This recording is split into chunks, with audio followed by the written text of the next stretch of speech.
is Sylvia Widyarini with NPM 2441149 from Management Class 24B.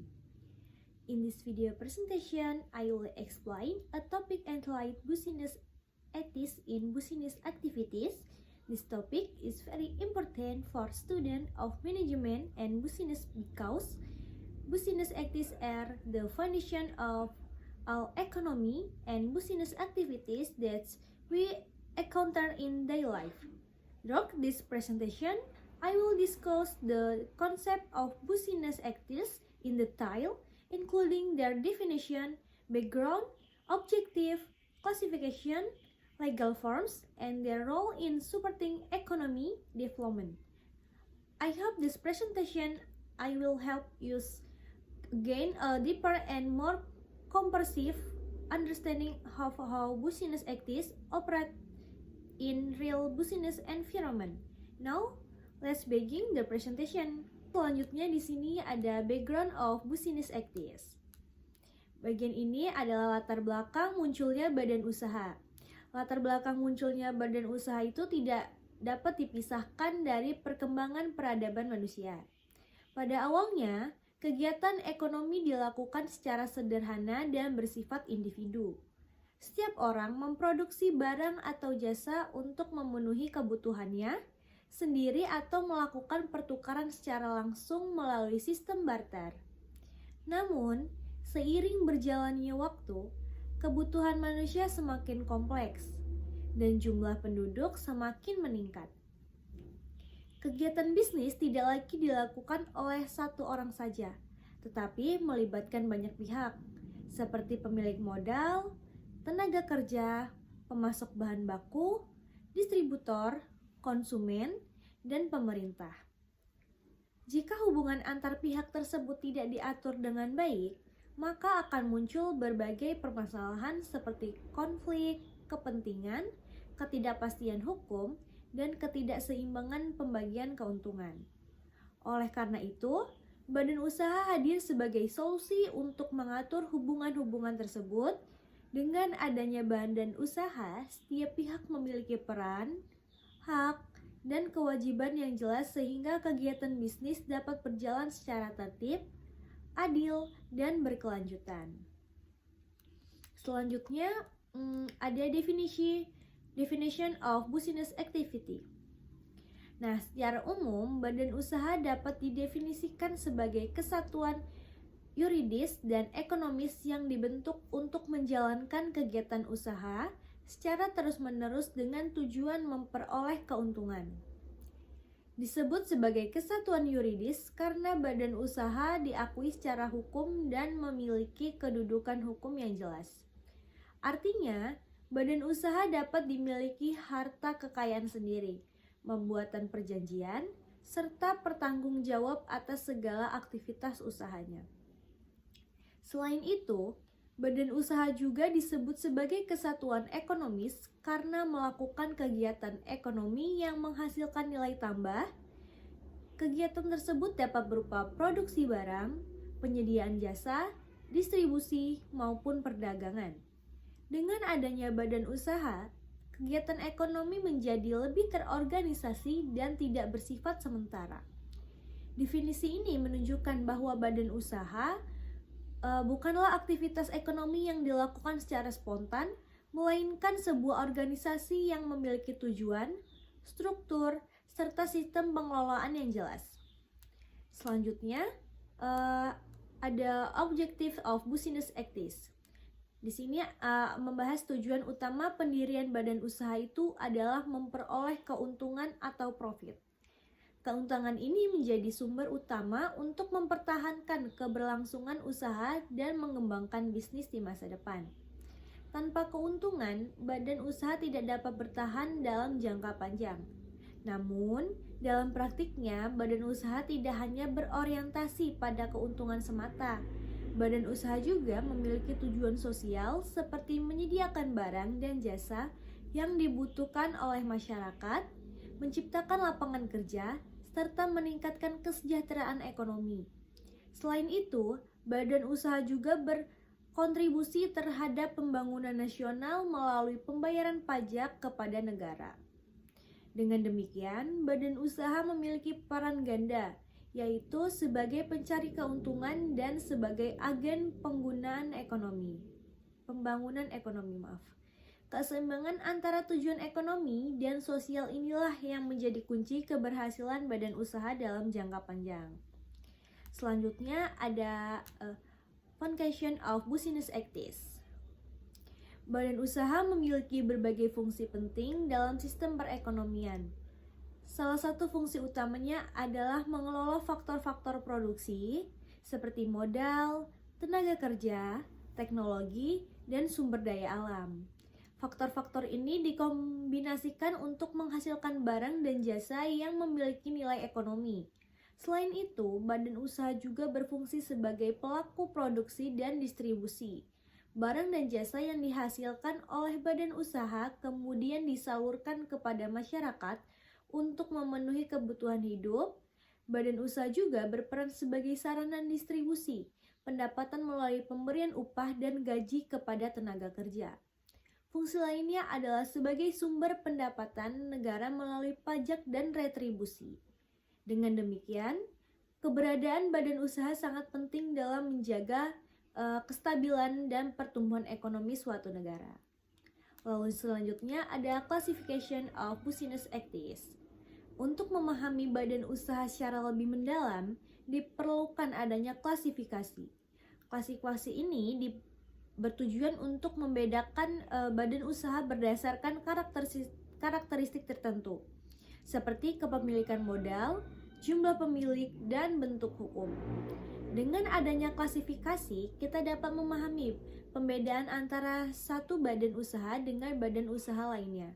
Setiap jenis badan usaha memiliki kelebihan dan kekurangan masing-masing, baik dari segi pengelolaan, tanggung jawab, maupun risiko usaha. Pemahaman terhadap klasifikasi badan usaha sangat penting bagi calon pelaku bisnis agar dapat memilih bentuk usaha yang paling sesuai dengan tujuan modal dan skala usaha yang dimiliki. Lalu selanjutnya ada Business Activities based on ownership. Nah, berdasarkan kepemilikan modal, badan usaha dibagi menjadi badan usaha milik negara, badan usaha milik daerah, badan usaha milik swasta, dan badan usaha campuran. Kepemilikan modal ini sangat mempengaruhi arah kebijakan dan tujuan perusahaan. Badan usaha milik negara biasanya berorientasi pada pelayanan publik dan pengelolaan sektor strategis. Sementara itu, badan usaha milik swasta lebih berfokus pada efisiensi dan keuntungan. Badan usaha campuran merupakan gabungan antara modal pemerintah dan swasta. Perbedaan kepemilikan ini menunjukkan bahwa setiap badan usaha memiliki peran dan tujuan yang berbeda dalam sistem perekonomian. Lalu selanjutnya ada State-owned enterprises. State-owned enterprises atau badan usaha milik negara adalah badan usaha yang modalnya dimiliki oleh pemerintah. BUMN berperan penting dalam mengelola sektor-sektor strategis yang menyangkut kepentingan publik seperti energi, transportasi, perbankan, dan telekomunikasi. Selain mencari keuntungan, BUMN juga memiliki tanggung jawab sosial untuk menyediakan layanan publik yang terjangkau dan berkualitas. BUMN juga berfungsi sebagai alat pemerintah untuk menjaga stabilitas ekonomi dan pemerataan pembangunan. Dengan peran tersebut, BUMN menjadi pilar penting dalam perekonomian nasional. Lalu selanjutnya ada Privately Owned Business Activities.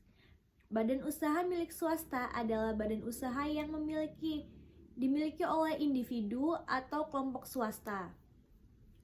Tujuan utamanya adalah memperoleh keuntungan dan mengembangkan usaha.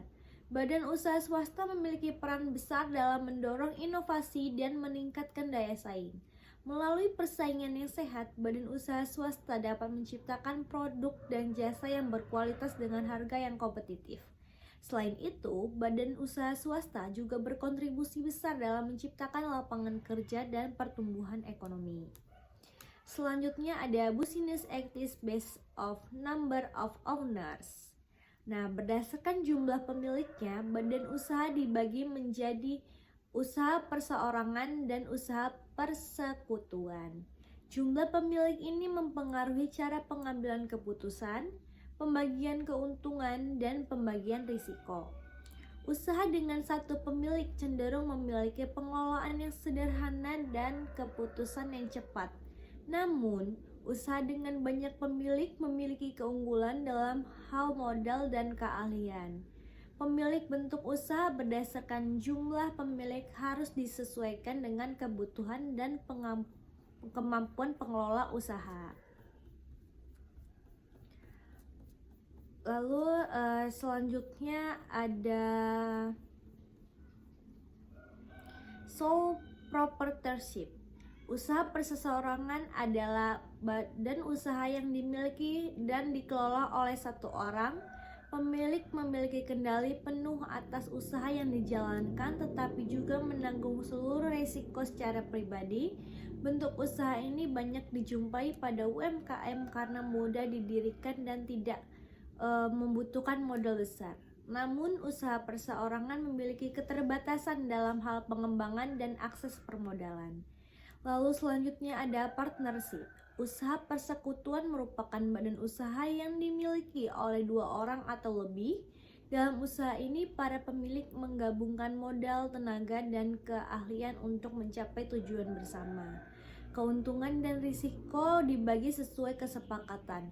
Oleh karena itu, kepercayaan dan komunikasi menjadi faktor utama dalam keberhasilan usaha persekutuan. Selanjutnya ada business activities based on legal form. Berdasarkan bentuk hukumnya, badan usaha terdiri dari usaha dagang, firma, CV, PT, dan koperasi. Bentuk hukum ini menentukan batas tanggung jawab pemilik serta struktur organisasi perusahaan.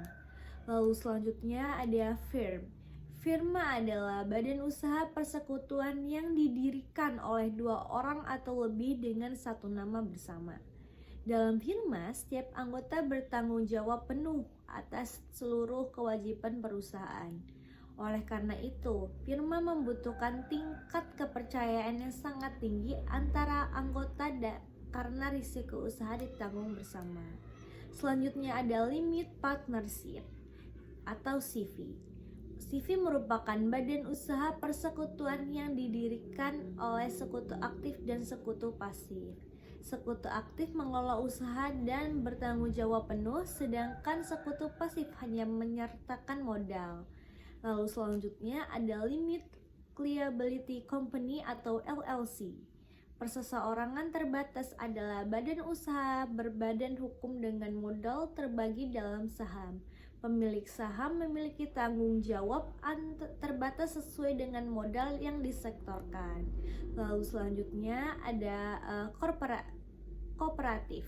Nah, koperasi merupakan badan usaha yang berdasarkan kekeluargaan dan gotong royong. Tujuan utamanya adalah untuk meningkatkan kesejahteraan anggota. Nah, selanjutnya ada role of business activities. Nah, badan usaha memiliki peran yang sangat penting dalam kegiatan ekonomi, mulai dari produksi hingga distribusi barang dan jasa. Selain itu, badan usaha juga menjadi sarana investasi dan penciptaan lapangan kerja. Nah, dengan adanya badan usaha yang sehat dan profesional, perekonomian dapat tumbuh secara keberlanjutan. Lalu selanjutnya ada example in daily life. Contoh badan usaha dapat dengan mudah ditemukan dalam kehidupan sehari-hari, sebagai warung, sebagai usaha perseorangan, CV, badan usaha jasa, PT pada perusahaan besar, koperasi mahasiswa, serta BUMN yang menyediakan layanan publik. Lalu